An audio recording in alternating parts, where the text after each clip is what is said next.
तो आज मैं आपको लेकर आई हूँ सावित्रीबाई फुले और महात्मा ज्योतिबा फुले इनके असली वाले घर में। जी हाँ, जहाँ पर वे रहते थे।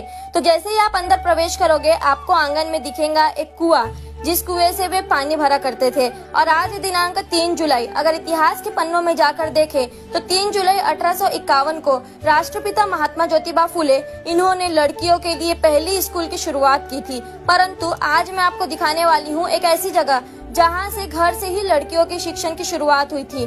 जी हाँ, ये वो हॉल है जहाँ हॉल में जाते बराबर आपको दिखेंगी महात्मा ज्योतिबा फुले और सावित्रीबाई फुले इनकी भव्य प्रतिमा। और ये वो जगह है, वो हॉल है जहाँ पर लड़कियों को घर में ही पढ़ाया जाता था, उन्हें शिक्षण दी जाती थी।